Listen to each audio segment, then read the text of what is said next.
This is Paul McGann, and you're listening to the Five-ish Fangirls podcast.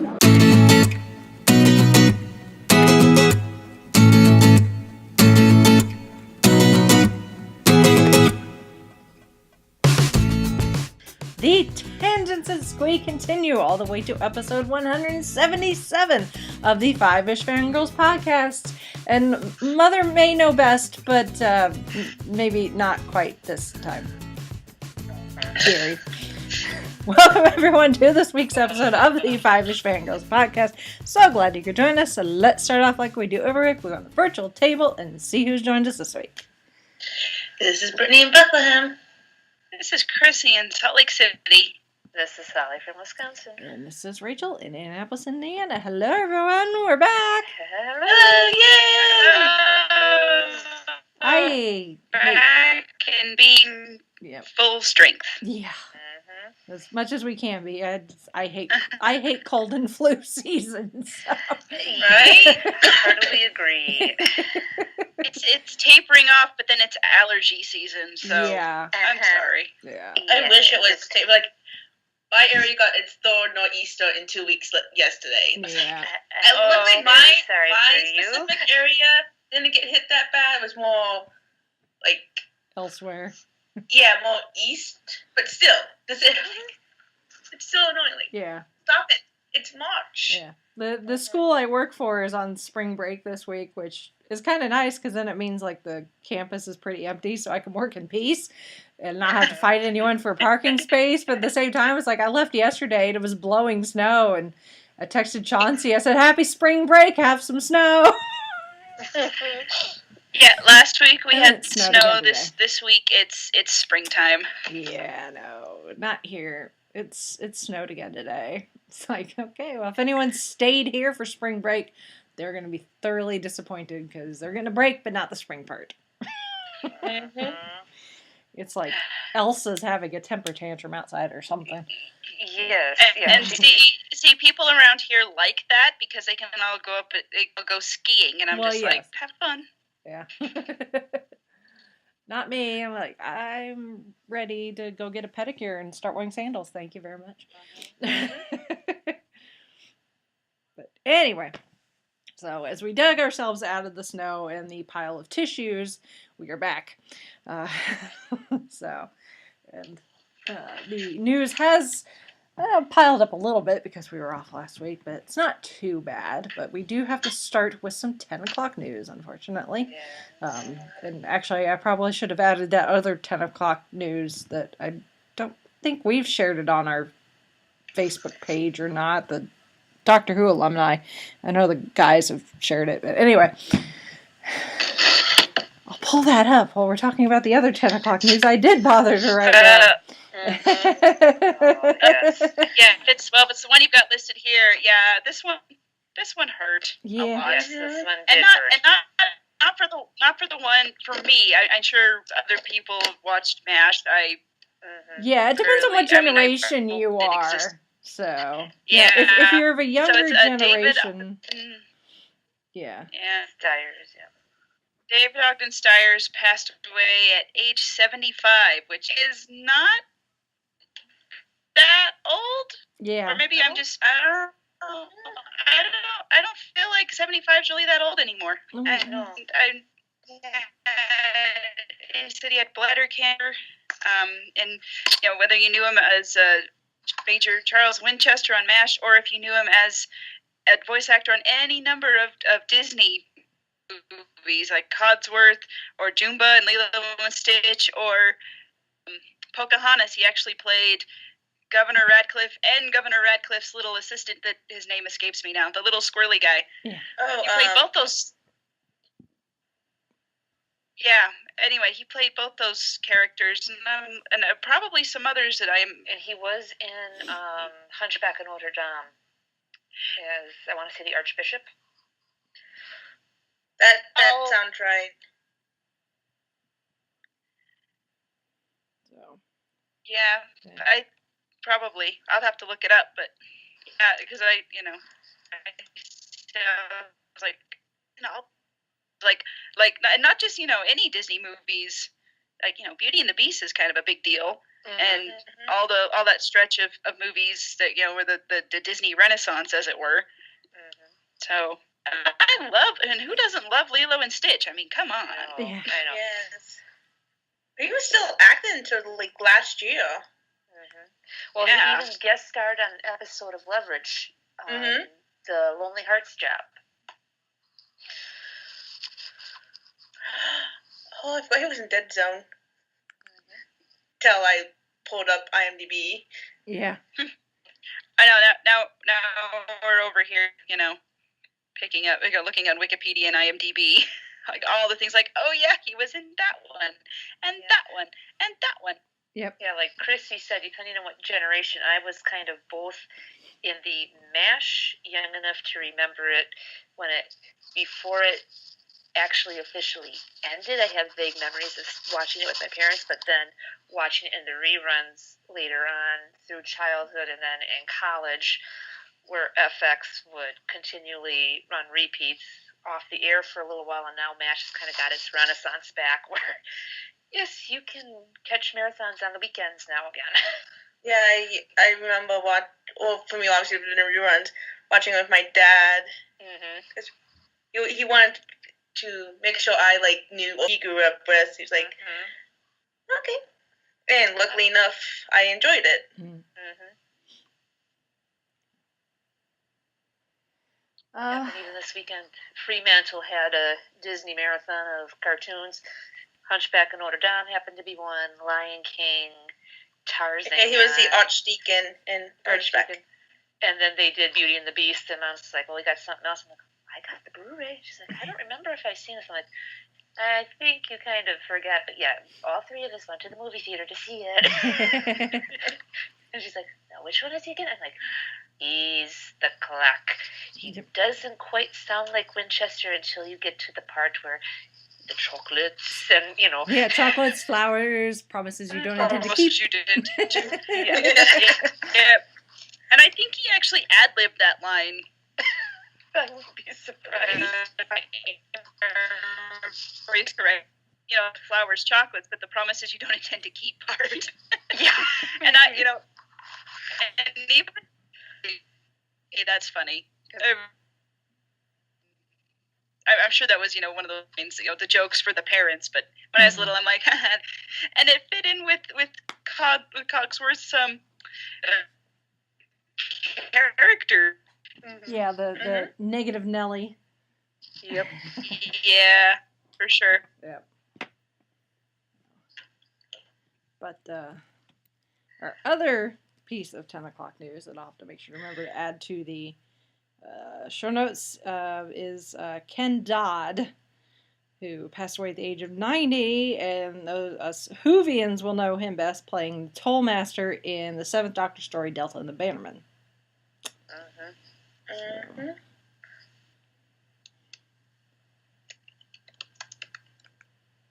So he's the other piece of 10 o'clock news. So. Which is unfortunate, but in this case he was 90, so that's slightly better, I guess. Yeah. Yes.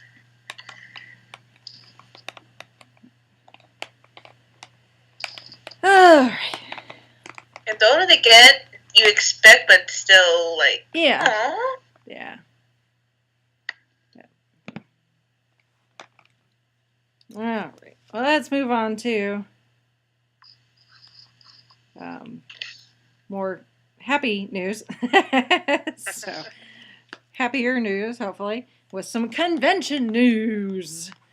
So, Indiana Comic-Con, which is coming up at the end of this month, actually, has had a cancellation and then a substitution. So, Noah Schnapp from Stranger Things had to cancel.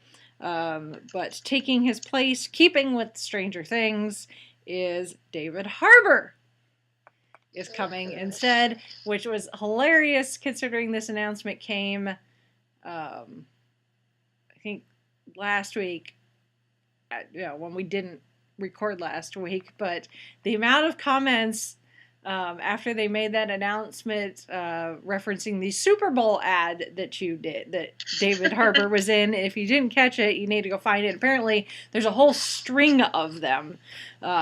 There's more than just what was shown during the Super Bowl. It's a whole collection of them. So there's a lot of comments of, is he actually coming, or is it going to be one giant Tide ad? So I'm gonna laugh. Like when he shows up, he has something related to Tide. Yes. With him. Which when you think about it, is utterly hilarious that at the moment that's what everyone is like, thinks of him as, when he's also going to be the new Hellboy. So, That's right. I forgot about that. Yeah. People seem to it shows where their priorities lie, I think. So, and then Salt Lake Comic-Con, or whatever we're still calling it Salt Lake Comic-Con. For better or for worse, we're calling it Salt Lake Comic-Con.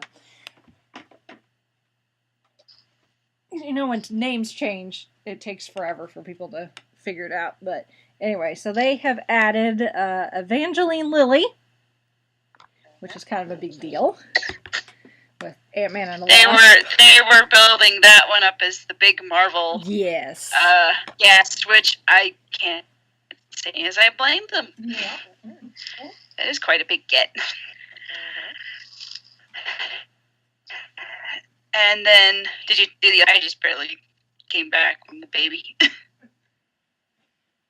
No, we've not mentioned the other one yet, but the other one's not that big a surprise as you even said. No, it's not. We kind of speculated. Well, I did. That Jason David Frank, Tommy the Green Ranger, White Ranger, Black Ranger, all the other Red Rangers, Ranger. He's been Ranger, pretty much every color actually, in the rainbow. and a little behind the scenes trivia that they let slip on the private Comic-Con group is that he's actually the reason Amy Jo Johnson is on her way to the September. So, Tommy brought Kaylee. It's fitting. So now I'm hoping there'll be something. Not that They'll probably have photo ops with the two of them. So yeah. They were my. Who are your two favorite ever? Well, I like the Blue Ranger. Yeah. So anyway, yeah. So that's exciting. So. Yay, conventions! Yes. That was exciting. So, moving on to award season, which I guess now technically is over-ish, at least for acting. Well, there always seems to be some sort of award going on, but the major ones, are kind the major of award season is pretty much over. So, because we had the Oscars. You say major award, it makes me think of the leg lamp in A Christmas Story. Fragile. That's what they should start giving out of the Oscars, is instead of little golden statues, here, have a leg lamp. Yeah. It'll take on so many many illusions. Yeah. That might make it more entertaining. Yes, here's your major award. Yeah. Well, with the Oscars also comes the Razzies. So we had both. And honestly, for both, nothing that we really cared about was nominated for anything, because all the stuff. Sometimes the Razzies stuff will get nominated. We're like, hey, I actually like that. But in this case, this year, it was a lot of the Emoji Movie, which. The Emoji movie cleaned up at the Razzies. Yes. I use that term in air quotes. Yeah. Yeah. Take that how you will. I think the scary part is, now that, well, I guess we'll get to it. very part about what we're going to be talking about here in the news. It's like, oh, please. Mhm. But we'll get to that in a minute, I'm sure. Yep. And then the Oscars. The Oscars. Which, again, nothing that we really care about was nominated except in the technical categories. And even in the technical categories, nothing we really care about won. So, yeah. So, different years, same stuff. Pretty much. Yep. Pretty much. It was like, I watched it just because, it's something to watch on a Sunday night. And Jimmy Kimmel was not a terrible host. I did like the incentive of the jet ski to whoever gave the shortest acceptance speech. Yep. Well, it was nice to see Mark Hamill and BB-8. Oh, yeah. Yeah. And I did like the music performances, so... it was nice. I guess of anything that did win, Coco won for Best Animated Feature, and then Remember Me won for Best Original Song. So yeah, I still haven't seen Coco, so I'm excited, but it's still it needs tissues. So if you're someone who has family that you really care about, then there's gonna be tears. So what's funny? I'll go on a slight tangent here. So in Salt Lake every year they have what's called Roots. Is this big family history genealogy conference where learns how to do family history better. And the big headliner of the one of the speeches, I guess, included the song "Remember," sung by, I guess, the lady who sang it in the movie. Oh, cool. And then they came out and they gave her a binder with her entire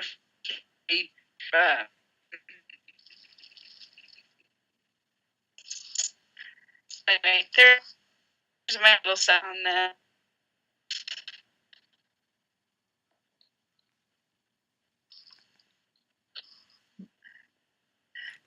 Are we just delaying this next one?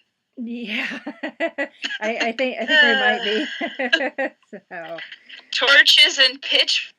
Yeah. Yeah, the amount of comments that we got on when we posted this on our Facebook page, is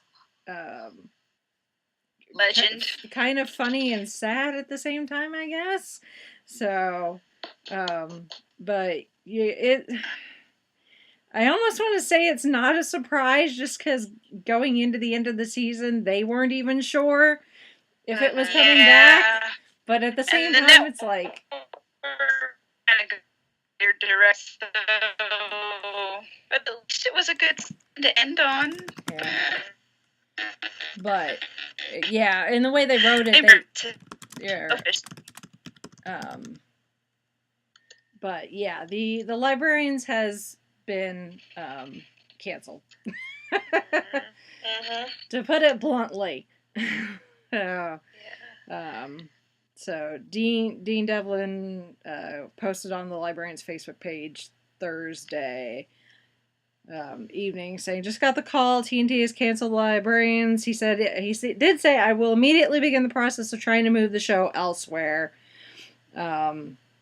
which is good. Yeah. Because then later he posted how many of us would be willing to do a pay service subscription, and a lot of people were like, "Yes, if it's like the main three," but then some of us like, "Well, can't," and it's understandable. And then supposedly too, Noel Wiley got tapped to be part of a CBS pilot called Redline. Yeah. Oh, yeah. Which I saw. I think it was either Twitter or Instagram posted a picture and just her. Well, I mean, all the cast like had nice thank you things, thanks to the fans for their support and everything. But then later she had a thing that was like back on the audition train, and I was just like, oh, that hurts, because that means he has time to go find other shows to be involved in. So it's like, well, I guess you still gotta make a paycheck. No more. trying to do that, and while they're shopping it around, because it might be a while before I's and T's are crossed. I mean, might not happen, but I'm just Yeah. But still, it's like, yeah. it kind of hurts. And I mean, the fact that Noah is supposedly, found a gig elsewhere shouldn't have been the final nail in the coffin, because he's barely in the show as it is. Right. Yeah, even when Flynn went off looking for the library, he was still like, well, do the thing, Baird and the LAT, you go have fun. Yeah. Mm-hmm. Yeah. So who knows what will happen? Maybe we can get a movie. Yep. It came from movies, so yeah, maybe we can get a movie, and what Librarians are up to, and yep. And we got a novel coming out in October. Yep. Which I'm hoping I don't get an email saying it's been canceled. Yeah. They could continue with the books. That would help too. Mm-hmm. So I mean, that's what got people through the wilderness years with Doctor Who, was books. Mm-hmm. So. Mm-hmm. Hey, big finish. Nick breaks. I was just about to say that. That'd be awesome. I mean, it's very Doctor Who-esque, so it should translate into audio form. Mm-hmm. Yeah.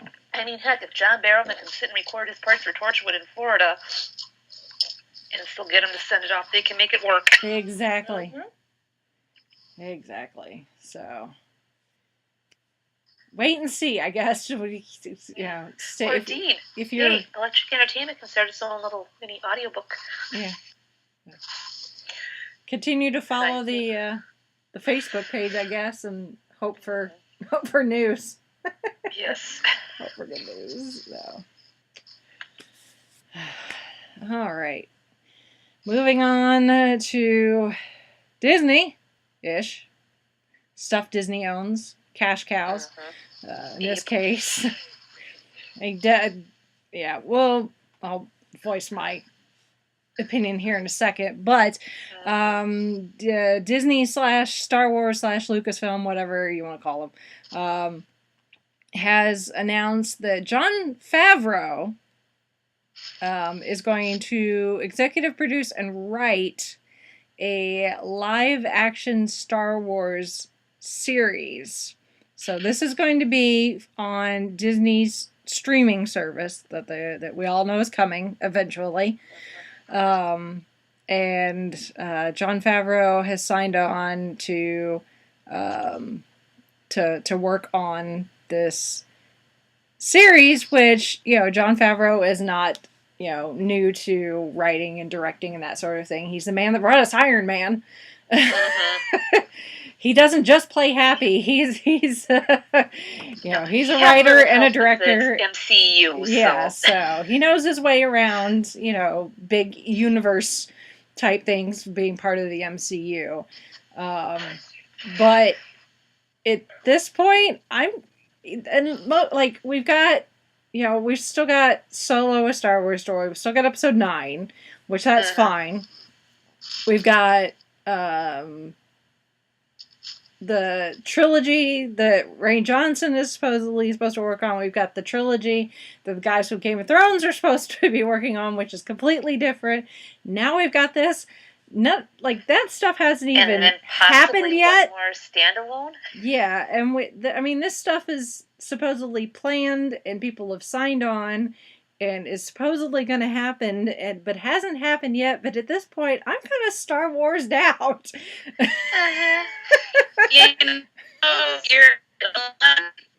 I mean, it used to be that Star Wars was this really slow thing. Like it came every once in a while. Mm-hmm. We had the prequel trilogy, and that was done. There were some comics. And it's not that I'm saying no to any more Star Wars, but I'm like, guys, pace yourselves. Don't burn us out. Yeah. It's definitely a thing.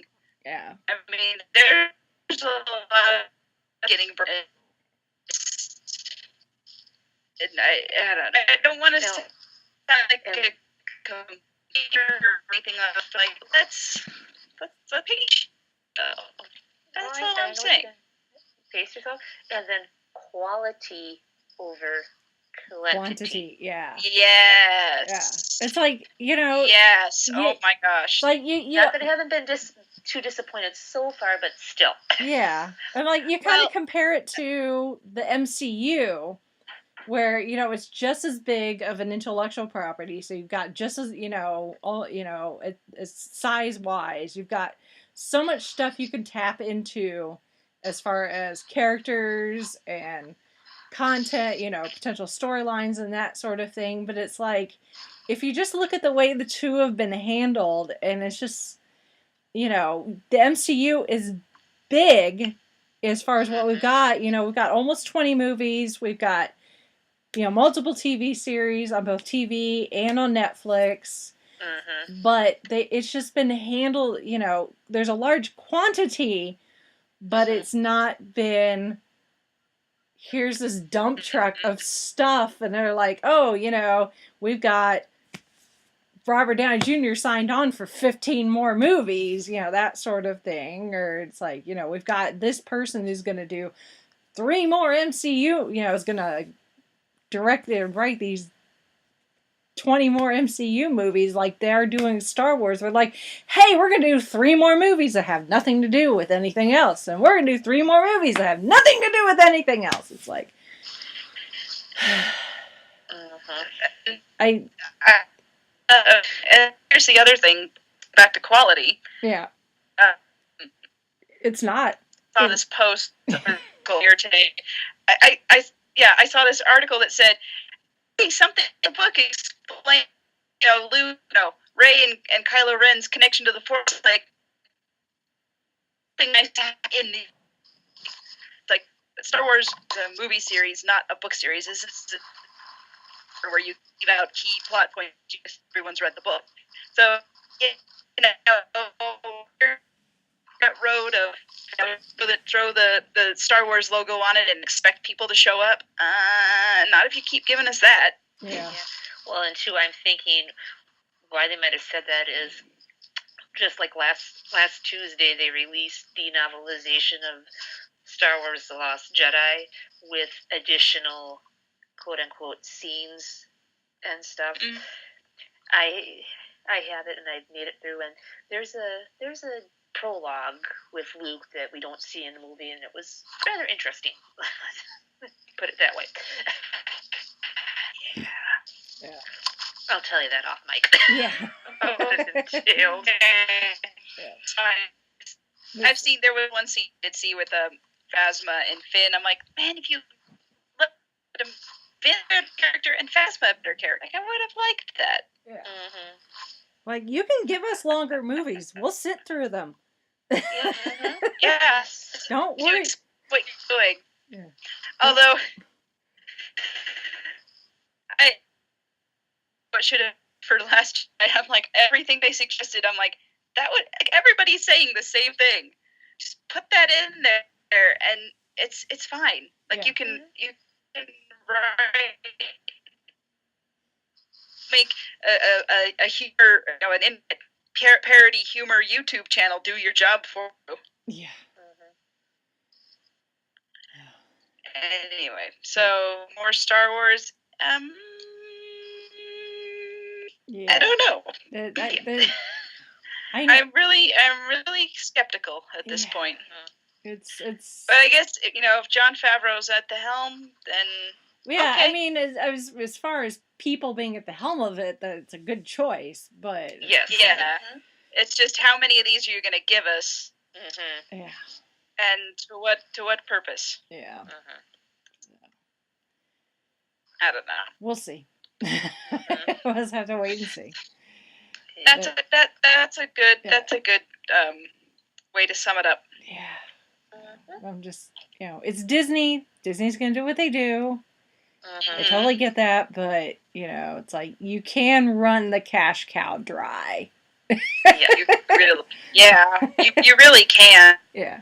And then you don't also want to alienate your said fan base either. Yeah, that too. Well, like use the Marvel.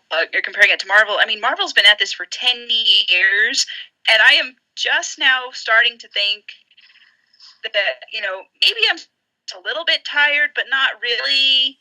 But hearing all these, here's another Star Wars trilogy, here's another Star Wars trilogy, here's another Star Wars trilogy, that's feel burned out. And we've only had really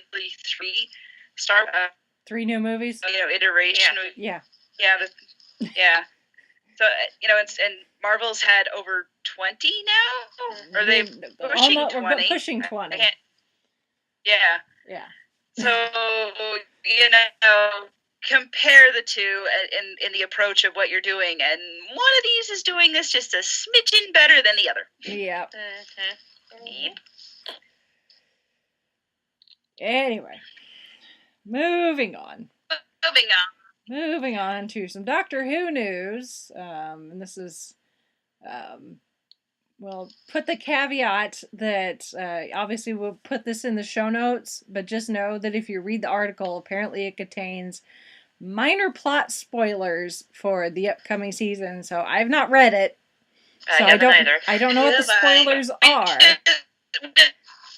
And it's legit. Yeah, but you can, if you don't want to read it, then just take this as casting news, and that's it. So we do assume what you will, I guess, based on this casting news. I guess we can assume that we are getting at least one historical story, which is pretty par for the course for Doctor Who. So apparently Jodie Whittaker's Doctor at some point is going to run into King James the First, who is going to be played by Alan Cumming.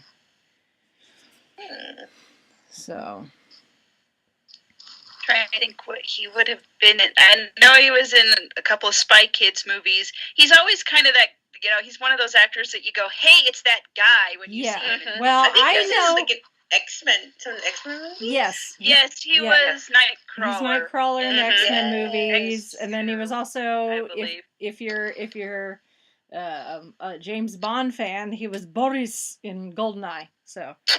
He's actually going to be starring in a show starting this Sunday that I'm kind of interested. I want to try. I know he's been in a lot of other things, but he's always like bit parts or side characters. So I'm just like, okay, I remember that character. What movie was it in? Yeah. I always like those kind of actors. Seen him in something. Oh, I know you. Yeah.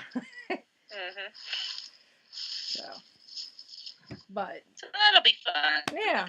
I mean, historical usually running into some sort of royalty or something, or someone from British history is pretty par for the course for Doctor Who. So, yep. Not a big surprise that potentially Jodie would go historical at some point in her first season. So. They always tend to include one of those. Now it's not. In 1983, so I'm sure there'll be some alien monster show up. Probably.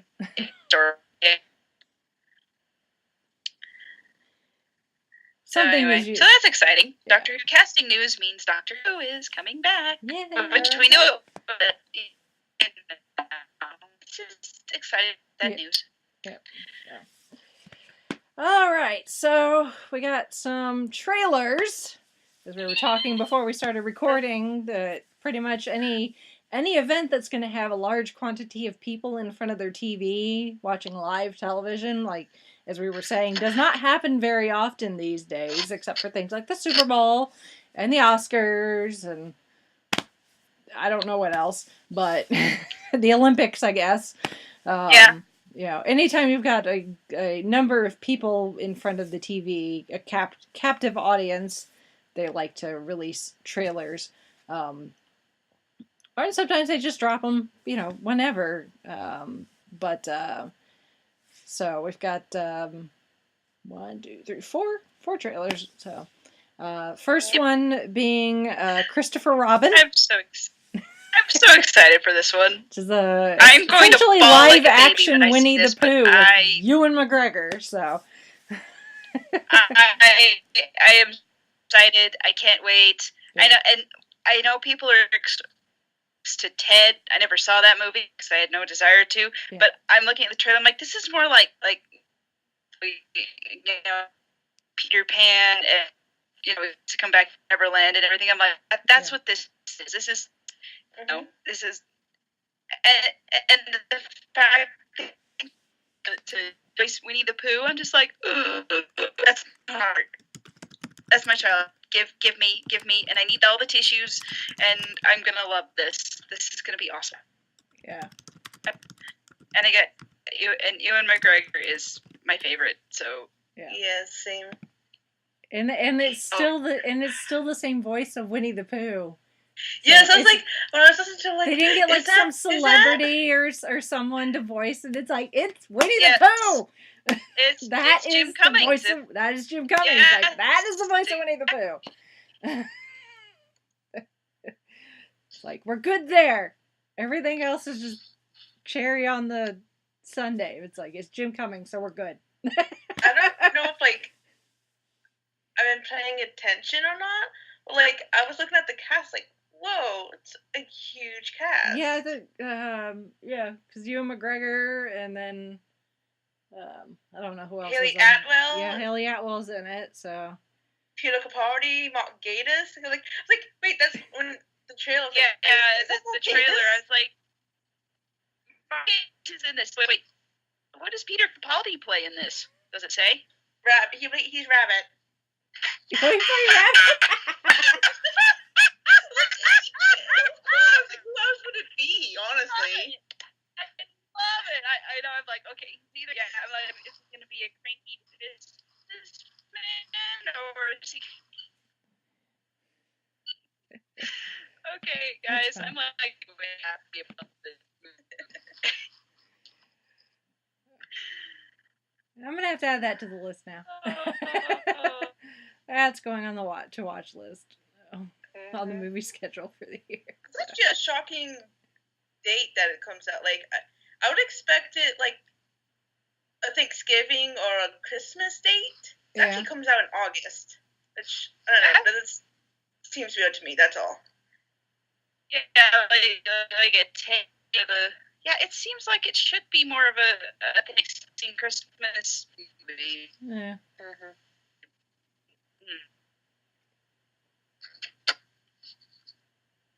Oh well.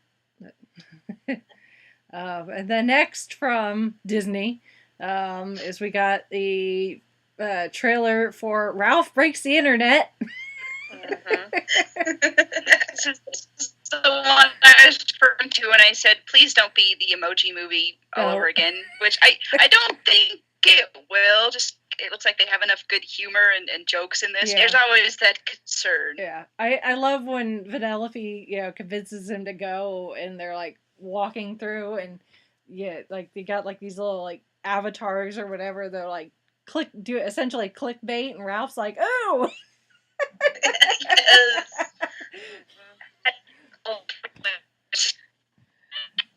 And then the game with the pancakes. Yes. Essentially poking fun at all those of us. That's more funny. Yeah.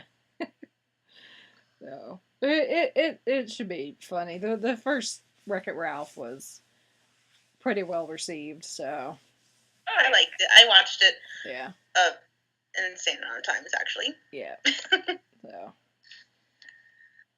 that should be fun. And then the trailer that dropped during the Oscars, which was part of the reason why I was watching the red carpet, and they were actually talking to Lin-Manuel Miranda and asking him, he was there for because he was presenting for something, best original song, best something like that, I think. Yeah. Or no, yeah. He's a musician. It would make sense. I've slept since then. So, but anyway, he mentioned on the red carpet that they were going to premiere the trailer for Mary Poppins Returns during the Oscars. They're like, oh, well, there's a reason for me to watch. And then they did it within the first 30 minutes. But, and you're like, okay, I'm good. Yeah.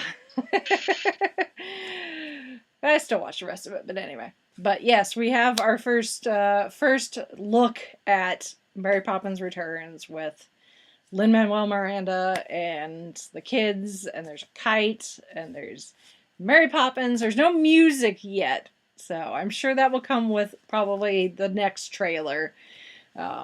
But there's no indication of like the song or dance numbers or anything like that, which I was kind of hoping for, but gotta dangle the carrot, keep dangling the carrot, I guess. So, but it's Mary Poppins. I mean, don't read the comments on the internet. That should be. That's a good piece of advice, no matter what. But the amount of people that were kvetched since this trailer dropped, saying how I'm so sick and tired of Disney remaking and rebooting all these movies, because they've done like the live action Cinderella and Beauty and the Beast and blah blah blah, and I'm like, people, it's a sequel to a series of books. There's more than one. You want to make some stiff. Yeah. Like, Walt wanted to make a whole series of movies, and P.L. Travers would not let him. Go see Saving Mr. Banks, and that'll give you an idea of how anti-movie making she was with these books. So, the fact that we got the one movie with Julie Andrews was a miracle in itself. So... Yeah, she was dead set against the animation. Yes. So, it is not a reboot. Yeah. It is not a remake. It is a sequel. It is from the books. It's not Disney pulling some story out of their rear end. It is from the books. Dick Van Dyke is going to make an appearance in it. We don't know yet if Julie Andrews will make an appearance in it. She might, and they're trying to keep it under wraps. So it'll be a nice little Easter egg / cameo or whatever. But it's like, oh my God, people. Maybe we'll get a decent reprint of the original books. I'm trying to find them at the library, and we have like none. Yeah, maybe like maybe 2 or 3 copies. And like, dang it, and they're all old copies. So. Yeah, I don't know who holds the printing rights as far as the books, but yeah, but since P.L. Travers is, no longer alive, her estate has been a lot more lenient as far as Disney using the property and now making this sequel. Yes. If you complain about Disney rebooting movies, unnecessarily go complain about Bedknobs and Broomstick. Because I'm like, what are you doing? Anyway. I remember, like, when I first heard the news, when they first announced, I was a little, like, but then, like, I look into it, I'm like, okay, I'm actually really, really excited. Yeah. It should be fun. I'm looking forward to this. Yes. Now, I am too. Still want to see the movie and make sure it's good, but I am looking forward to it. Yeah. I trust Disney on this, so it's in good hands. The Mary Poppins IP, and I think having Lin-Manuel Miranda involved as far as both acting and musically, I'm sure that'll be good, and hopefully we'll get that Julie Andrews cameo Easter egg at some point, and it'll be interesting to see how they use Dick Van Dyke too. So. Oh yeah, I'm sure there will be a cameo at least. Yeah. So, and then our last trailer actually dropped today, which is very good that we did not record yesterday. So thankfully, and we also got. I don't think I would have been able to want to with you. Yeah, and thankfully we got the heads up yesterday that the trailer was dropping today. So. We got a nice little notice yesterday from J.K. Rowling, among other places. And today we got our first look at Fantastic Beasts: The Crimes of Grindelwald, which the Harry Potter fandom is kind of broken. In just the few hours that this has been out. That tends to happen to them. The Wizarding World kind of breaks anytime we get something new. which is fine. You know, just eat. You know, it's like Harry Potter after a Dementor encounter. Have some chocolate, you'll be fine.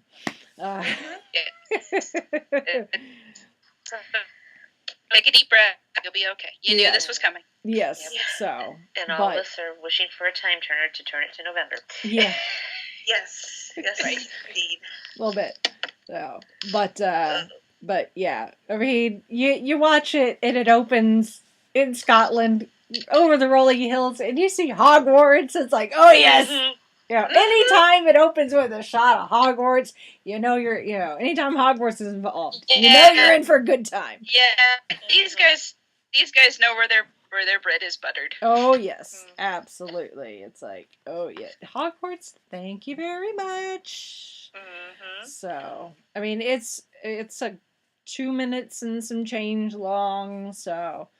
This is just our first teaser at it. You know, there's familiar faces. We've got Newt, we've got Jacob, we've got Tina, we've got Queenie, we've got the boat truckle. He said yes, I'm like, I did the same thing. Yeah. Yeah. I'm so glad you're back. Yeah. I know. It's like, there's a few. Don't banish him to wherever. Yeah. Send him off because. Yeah. You know, we've got some familiar creatures, you know, the boat truckle, there's some thestrals, there's a whole bunch of other creatures that we have no idea what they are, but I'm sure we'll find out. Everyone's looking through the Fantastic Beasts and where to find them and trying to figure out, okay, you are this and you are that. Yes. And that's I want to know what the giant underwater dragon sea thing that looks like it's made out of like seaweed is.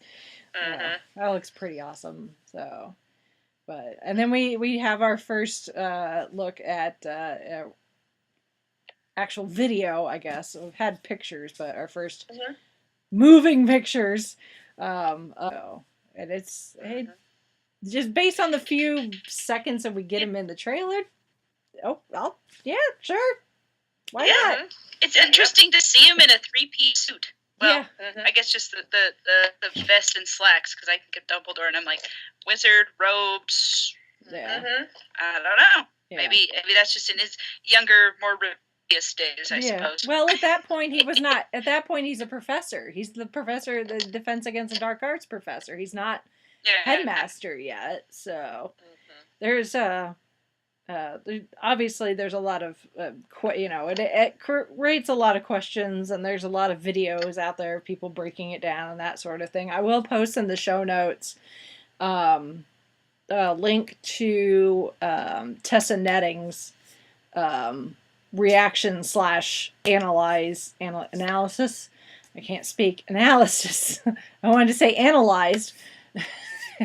Analysis of the trailer, because she's a big Harry Potter fan and knows it all inside out. So she does a good job of, speculating what things mean and that sort of thing, and answering some of those questions. People are like, well, you've got like these guys at Hogwarts that are apparating to Hogwarts. Like, you can't apparate to Hogwarts. I'm like, this is not the Harry Potter Hogwarts. The rules may have changed because the Wizarding World, was not under threat. I mean, Grindelwald was becoming a threat, but he wasn't a major threat yet. Voldemort was not a thing. So maybe back in the day, you could apparate onto the grounds of Hogwarts. Yes. You gotta remember, this is decades before Harry Potter, so the this is Wizarding like World the was 20s. different. Compared to the Laws change, policies change. Yeah. Things happen that necessitate these changes, so Yep. don't get too wound up about it, guys. It's okay. You can't look at these movies and think of them in Harry Potter era terms, really. So. But yeah, we're all like, is it November? Yeah, my wand is ready. So I've got my Slytherin cardigan. It's ready to go. I am ready. So. And then our last bit of news is not necessarily trailer related, but it is, although we are starting to get more TV spots and like trailer type stuff, but at this point, I kind of put myself on embargo. So if I happen to be watching, you know, like Agents of S.H.I.E.L.D. and they show like a commercial, obviously I'm not, you know, I'll watch it. But at this point, when Marvel starts releasing stuff, I'm like, I'm not going to look. But especially now that we have less than a week, 7 days less to wait, because Avengers Infinity War has been moved up a week, so it's no longer coming out in early May. It's now coming out April 27th, which awesome. Which and for those of you who are doing your rewatches, you might need to speed things up. Yes. Watch 2 movies in one night rather than just the one. Well, for me, at the rate I'm going, I should be fine. I'm just going to have to watch Thor Ragnarok earlier in the week. So I should be good as long as I don't fall behind. So that's always the trick, is don't fall behind. Yeah. But yeah, there was this, and I love the way they announced it. Obviously, this was planned. This wasn't, you know, Marvel is not going to bow to the whims of Robert Downey Jr. as, you know, as big as. This is not something where one of the stars says jump, they don't say how high. In this case, this was obviously planned, but this is a great way to make an announcement, a movie announcement. So there's this whole Twitter exchange where like Marvel released like a movie poster or something, and they're like, "Who's excited for Avengers Infinity War?" Robert Downey Jr. is like, "I am," and this whole thing, and he was like, "I'd love," you know, it's like, "Are you excited to see it with your friends?" He'd be like, "Even better if we could see it early." And they're like, "How about a week earlier?"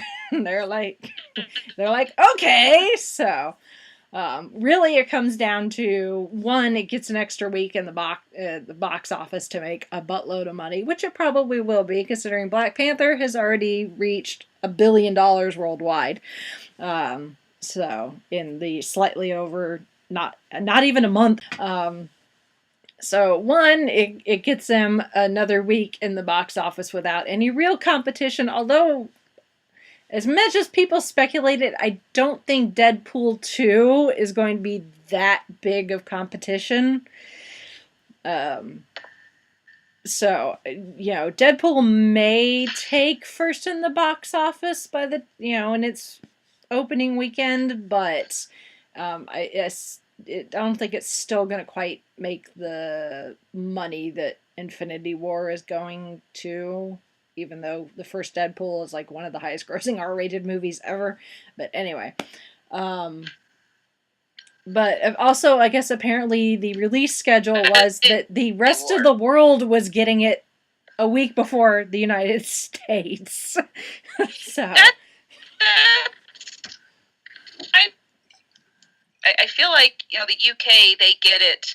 They get all the earlier thing, yeah, just because of the way their movie scheduling. Well, sometimes they do, and then sometimes other works. I don't know. Yeah, sometimes they get them later. The UK release schedule is really weird, because I was listening to Lou Mangel at WW Radio, and they were doing like a year in review type episode. And one of his guests was in the UK, and he was saying that he had not seen, I think, The Last Jedi yet, because it had not been released in the UK yet. So it was like The Last Jedi or Thor Ragnarok or something. It got released like a month after it was here in the US. So yeah, so this makes Infinity War released on the same day, essentially worldwide. So that puts us all on a level playing field. Obviously with time zones, you know, if you're West Coast, you probably still want to avoid the internets as it starts releasing here, you know, in earlier time zones to avoid spoilers. But it's kind of like the Doctor Who, you know, Doctor Who 50th anniversary, where it's like released on the same day worldwide, so you can potentially avoid spoilers, because this is probably going to be spoiler central, this movie. So. Be anxious and be aware. Yes. So, And rumor on the street is that tickets are going to go on sale later this week. So if you want to start planning ahead,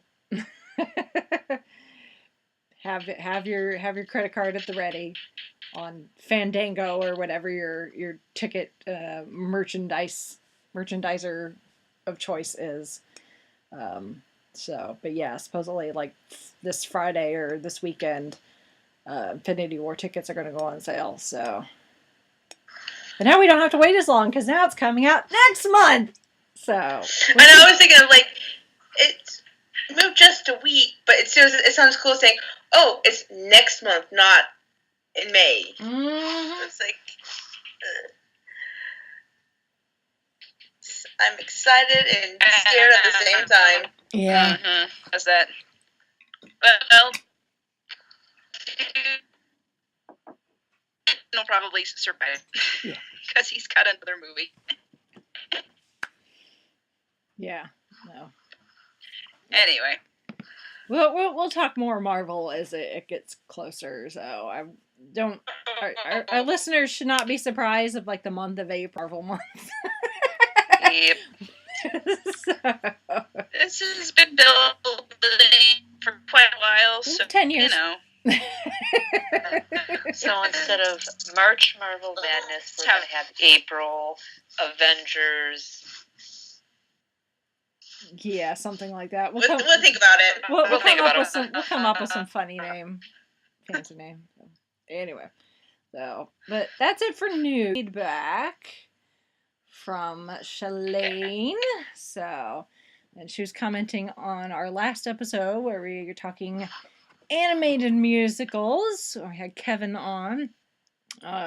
And her comment is, "Wow, you girls always make my day for musicals," because she loves musicals too.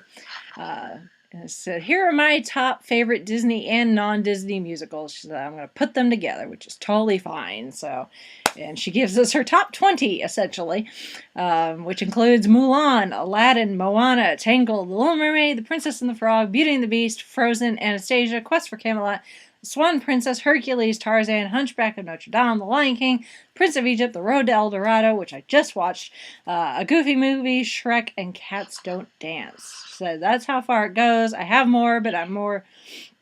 she says, "But I'm more a Disney person, but I still like the non-Disney shows growing up and still do. Don't we all?" She says, that Disney and non-Disney movies are not about the money, the awards, or the competing. It's about family and friends coming together and being happy, which is absolutely true. She says, "I think everything is great and they all get along well." She says she has pretty much the music of all those shows memorized. Yeah.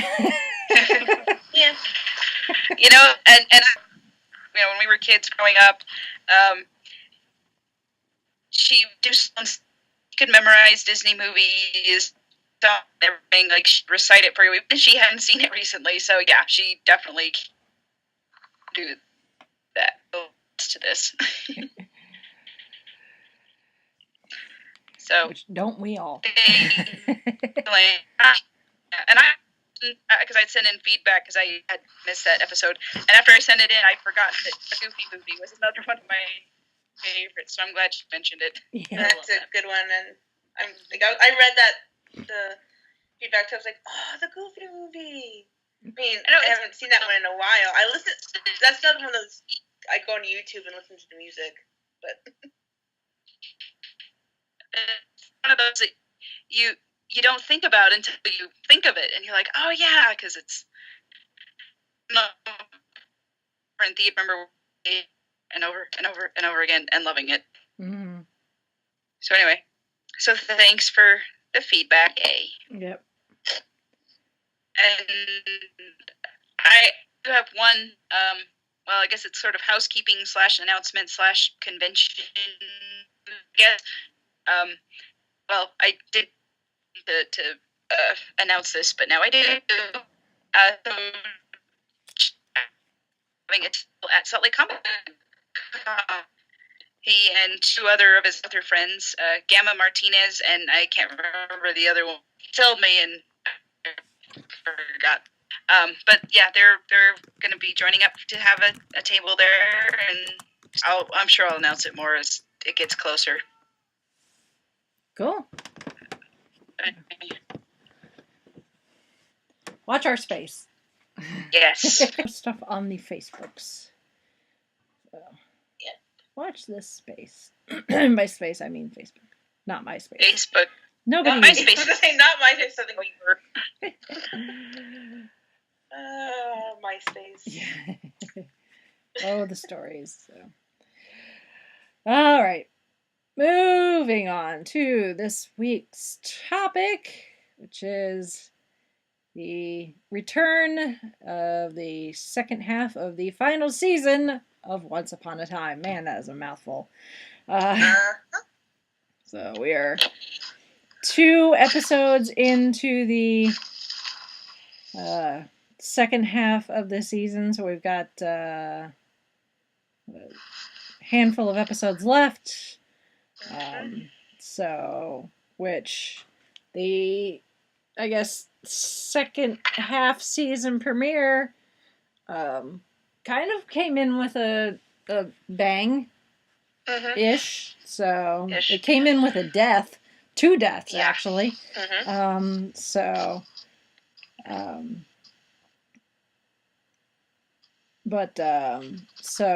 we've got this whole the premiere was Lucy's still in the coma, and we get this whole flashback of the story of this amulet.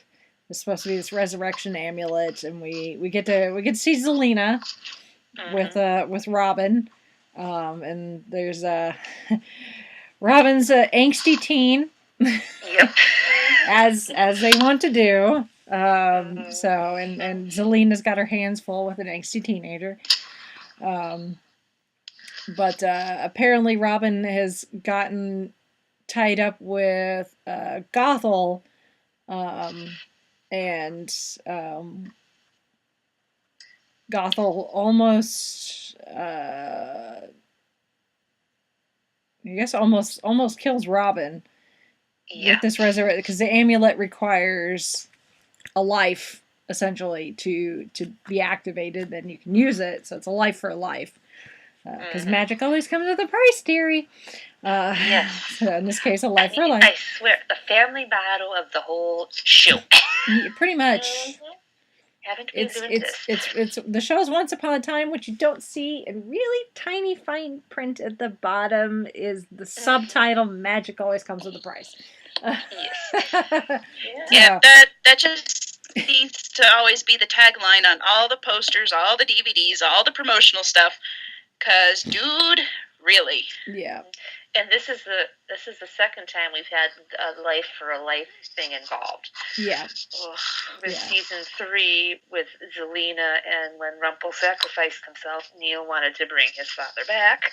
Yeah. And the Dark One Vault. That didn't go so well. Yeah. No, that didn't.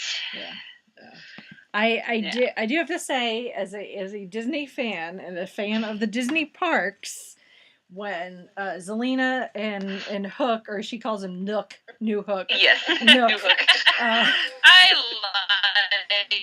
like that. Those two together make a good team. But when we're trying to hunt down Robin, and Hook is taking Zelena to this, these trees, and it seems like he doesn't know what he's looking for because there's like just trees and there's nothing.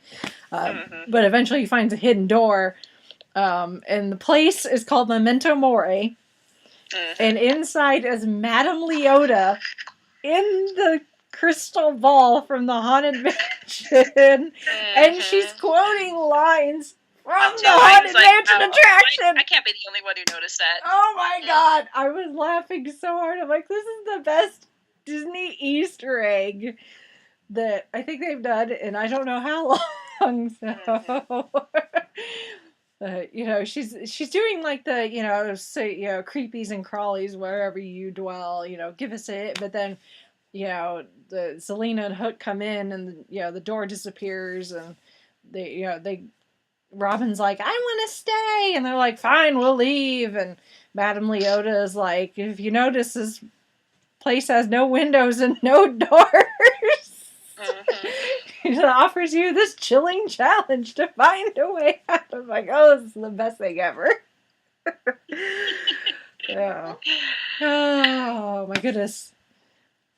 I guess they figured this is their last season, so they gotta throw in all these little references while they can. I guess so, but I was like, oh yeah. Which, all of that's gonna go over people's heads if they've never been on the Haunted Mansion ride, but well,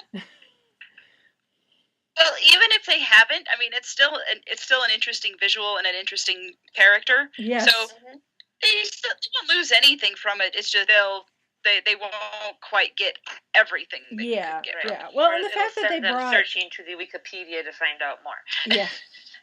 Well, and the fact that they've brought in Madame Leota as a character, which, as far as I know, she's not the character in the Haunted Mansion is not based off of any one property or fairy tale or anything in particular.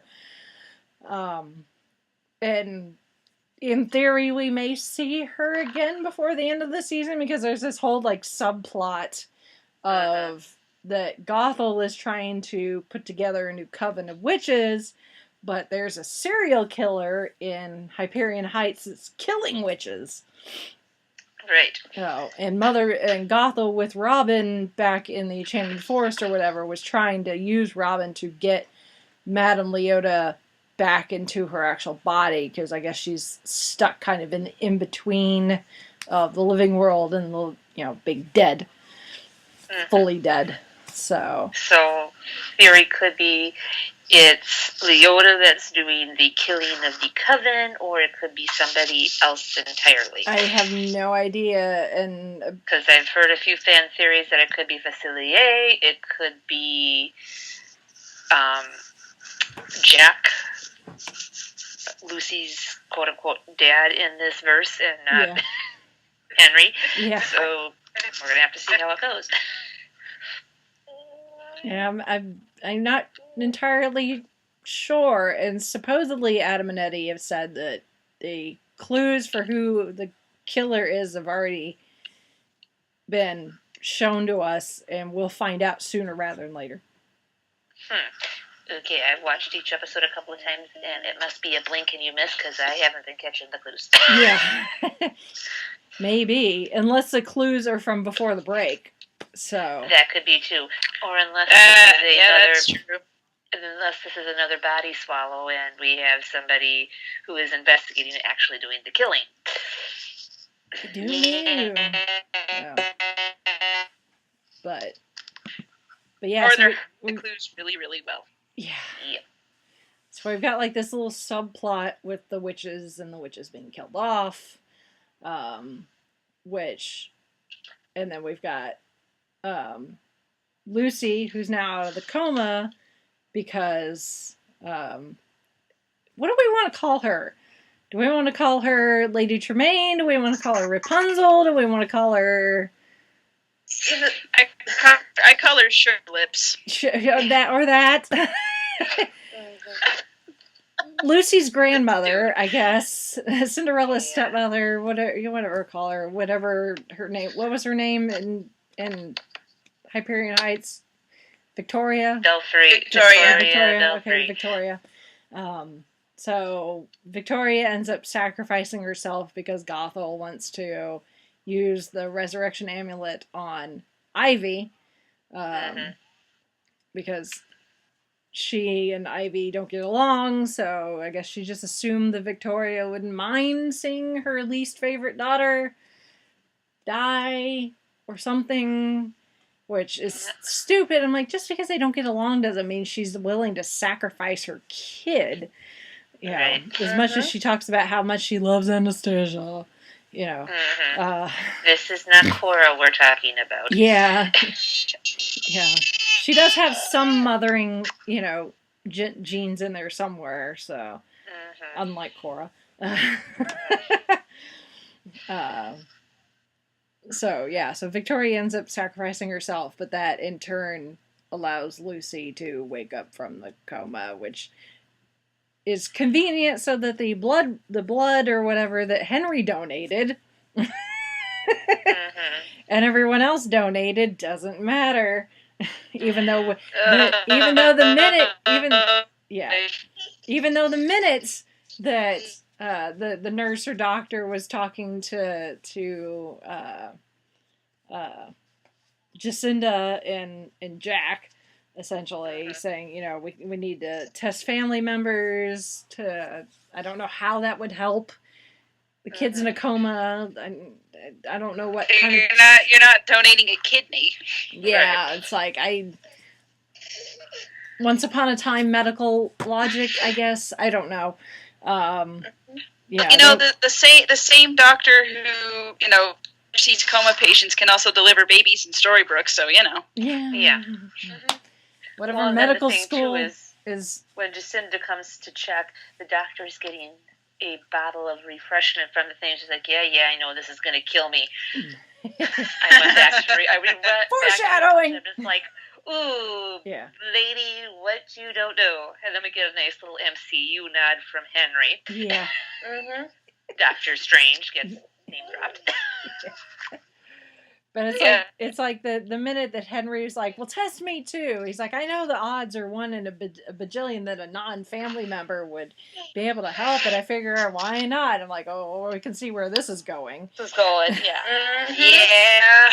Well, even when they first said, well, we need to test, you know, parents, and you know, Jacinda and Jack are like, okay, yeah, we'll do it. I'm like, oh no, they're gonna have this whole big Maury Povich paternity fight thing, but then it didn't happen. Yeah, but the doctor dies, and it doesn't matter.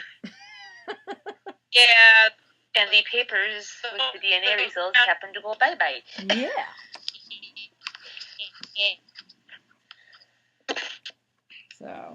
So whoever's doing the killing also wants to make sure that Henry and I guess no one other than Lucy, who already knows that Henry's her dad. She doesn't have the evidence to prove it. Yeah. That no one else finds out, which is, when you think about it, is kind of goofy, because Lucy knows that Henry is her dad. Right. Everyone else who's awake knows that Henry is her dad. Like, Regina knows, Zelena knows, Rumpel knows. It's like, at this point, it's like, is it really a secret? yeah. Other than the people that it actually matters. Yeah, I guess. To, yeah, like, Jacinda. Yeah, because at this point, without the blood work showing that Henry actually is biologically Lucy's father, if someone was to tell him, even someone like Regina, he'd be like, whatever. Yeah, right. Like, he's starting to come around to the idea, but of like the storybook kind of being real, but not him being Lucy's father. But any information about their actual real life could potentially wake him up, and we know that he can't wake up, because if he wakes up, he dies. Right. Because who knows, he might get happy, might be happy, like, hey, finally, this is my daughter. Sure, Regina cast the curse. They don't want that to happen. And I was thinking to myself, well, why didn't Regina give Henry good memories with this curse? And it's like, oh, yeah. Yeah. Being happy probably might not make him live too long. Yeah. So, it's just a lot of, like, the logic is... No. And the when I watched the... I think it was the recap of the second episode that's aired so far, the AfterBuzz on YouTube, and they brought up a good point. Yep. It's like, Regina is also Lucy's grandmother. Yes. Yet they've never really interacted. No, they haven't. Not Well, even I like, think- hey I kid, think how you Lucy might have doing? 5-figure discounted something from the bar just Yeah. one time, and that was about it. Yeah, but it's like Regina doesn't, you know, she did go to the hospital at one point while Lucy was in the coma to go see how Henry was doing. But like she didn't even give any sort of indication that she even kind of cares about Lucy, which I know she can't be like acting like too concerned like a family member would be, but you know, it's like, could you at least kind of act like, you know, the kid of the girl that your son is pining over is in a coma kind of concern? Yeah. Who's I mean, also your full granddaughter? neighbors, but hey, that's my great granddaughter who has a bullseye on her. Yeah. So, Right. which then Well, it's also when just you think about it's amazing, like, oh, the story With all these curses going back, it's to save a loved one. Yeah. So. Well, and then we get the death of Victoria, and then we get the second episode, another like subplot with Facilier and Tiana and Regina, which I don't even know what's going. It's complicated. I don't even know what's going on here with this other subplot, because you've got like. And there's some backstory with Facilier and Regina that we haven't found out about yet, and I don't know if we are. Yeah, which when we got to that particular character interaction, I'm like, what? There was just, I was confused and kind of disgusted at the same time. I'm like, what the F is going on here? When has this been a thing? Who, what, when? I know, it's like, how many episodes I do we have left? know we've kind of gotten, oh yeah, we know, Yeah. but can we at least have it make a little bit of sense? I mean, we've still got 10 episodes left. But, I mean, Yeah. that's going to go by quickly. And there's I mean, at this point, really, the major plot should be, how can we break the curse without killing Henry?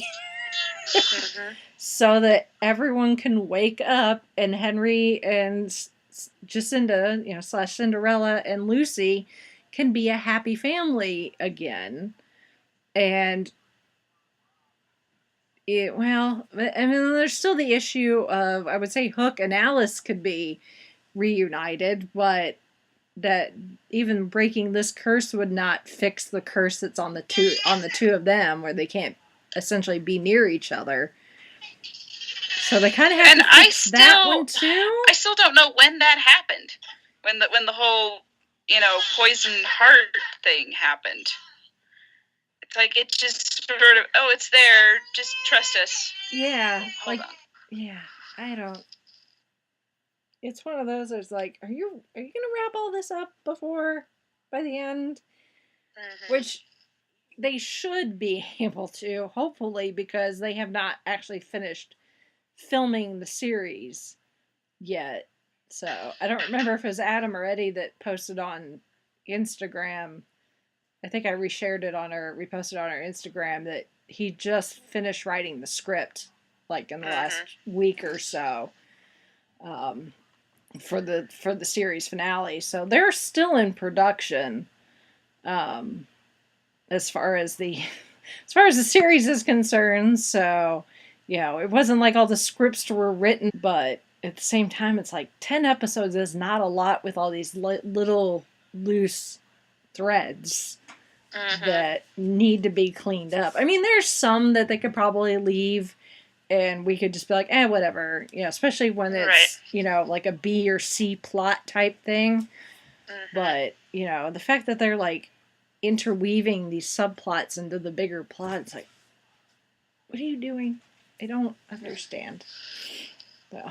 Yeah, it's confusing. A little bit. So much. Just a bit. So. It's one of those, we're just gonna have to wait and see, but at the same time, it's like, it's not their fault. Or maybe But, you know, it's not Once Upon a Time's fault. It's not Adam and Eddie's fault, really. It's just this season, unfortunately, is suffering from the fact that this season never should have happened in the first place. Pretty much. And it's just kind of like, okay, here's all these disjointed ideas. They'll just throw them in and see what happens. Yeah, it's like, honestly, I think everybody's been kind of burned out by it. Yeah. Yeah. Just a little.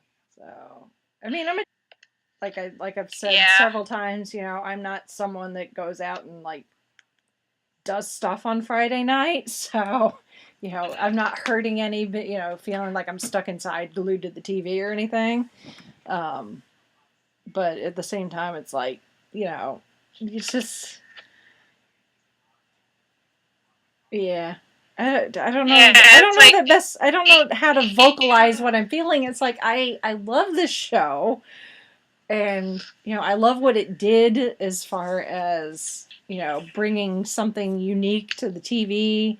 You know, we haven't had something like this before. The fact that we've had, you know, this great, colorful cast of characters of different ages and races, and you know they've done the good things with representation, you know, of you know different walks of life and that sort of thing, and have been able to intertwine it with the, you know, there's been great Easter eggs with, you know, Disney stuff and other things, Marvel references, but it's like, and they've had a lot of fun with it, and it's just, I think it was just last year was its time to go. Yeah. They didn't let it go. They didn't let it go out gracefully, and so they're like, here, have one more season of cobbled together stuff. Yeah. And these are kind of the same characters, but not, and here's some different ones, and, you know, just kind of get it in the best you can and go. Yeah. The writer's room's like, can we be done? Yeah. I mean, clearly, they're ready to be done. Yeah. Well, you know, and I'm still enjoying what I'm watching, but it's not quite the same level of enjoyment that I have had in previous seasons. So. Yeah. I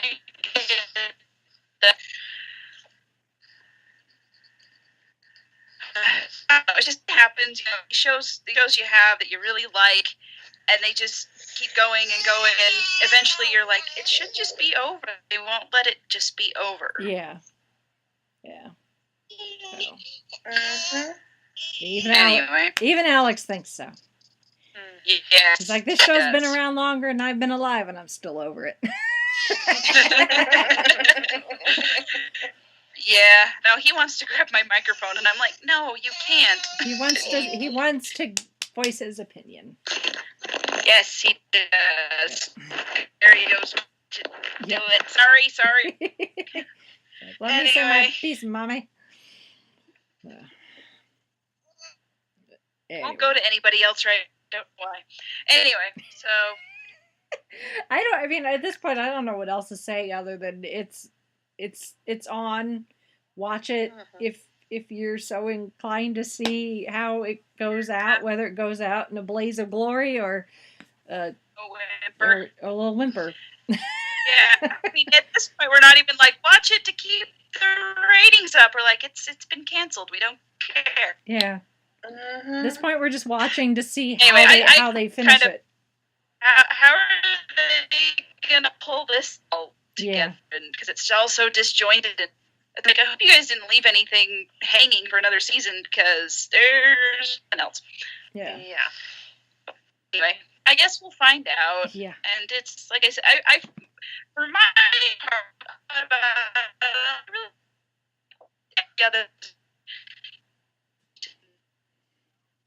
kind of, it's the completionist in me. Yeah. It's like, I've stuck around this long, dang it, I'm gonna finish it.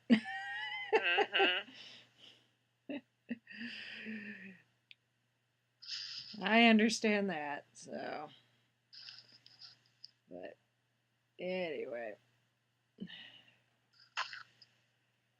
Anybody have anything else? Other than the costumes are still really nice. Yes. I like Victoria using a Louboutin to get her and Ivy out of the well. Mm-hmm. Yeah. I will admit that was clever. Mm-hmm. I don't compliment her much of anything, but that was clever.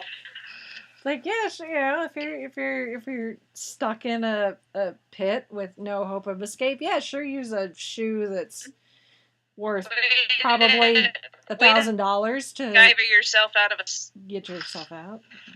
Mm-hmm. Money well spent. straight. I have there. Eduardo, the costume designer, has an assistant, so he's probably moved on. Oh, sorry, Bubby. Yeah. Baby is not being cooperative right now. It's like, time to play. I've had a nap. Playtime. Enough talking about Exactly. Well, this show, Mommy. like, we're done talking, Ma. Yeah. You need to go do something else. Yep. Well, are we good? Yeah. Yeah. I'm with Alex. Let's move on. Okay. Time to wrap up. Well, if any of our listeners want to chime in on their opinion, they can Five-ish Fangirls at YouTube, and all those links are the5ishfangirls.com. You can also support us on Patreon and through our Amazon store and through our t-shirt shop, which are all on our website. So thank you all for your support, listening, donating, your shopping online. That helps us all out in life and other things going on. It's that time of year. Things are getting busy. The weather's getting better. Sorry for this crazy. You want to say hello? Oh, now you're quiet. Of course, that's the way it works. So. Exactly. Yeah. Well, and if anyone... He's fun. He's just... Yeah. He just chooses the wrong time to be a grump. Anyway. Yeah. Well, if anyone wants to send in feedback for next week's show will be a lot more pleasant because we'll be talking Agents of S.H.I.E.L.D. and we've got a lot to talk about. Lots of all sorts of good stuff. I'm still not over what happened last episode. Oh my goodness. So. And I'm not saying anything for spoilers. Yeah. But yeah. You've got a week to catch up, people. It's on Hulu. Yes. Go find it. Yes. So, we'll be much more pleasant next week. Well, that depends on what happens this Friday, but right now, it'll be much more pleasant. Well, the last episode, it was the 100th episode, wasn't it? Yes. So, yes. So, yes. so Don't much say no good more. stuff to talk about on the Agents of S.H.I.E.L.D. So, but yeah. That's all I'm going to say. Yeah. Yes. Lay the hammer down, full sail ahead. So. Yes. All right. Well, on that happy, positive note, we shall sign off for this week. This is Brittany in Bethlehem saying goodnight. This is Christy from Salt Lake City. This is Sally from Wisconsin saying good evening. And this is Rachel in Indianapolis, Indiana. Bye, everyone.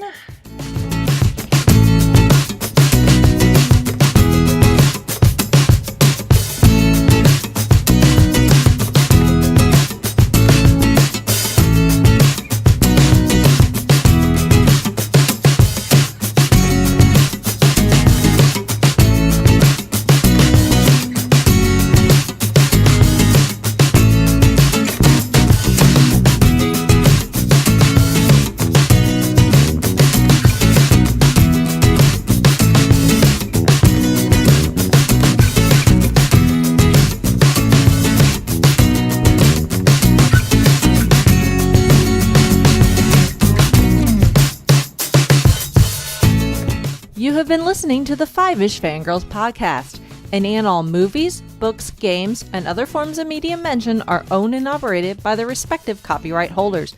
No copyright infringement is intended or implied.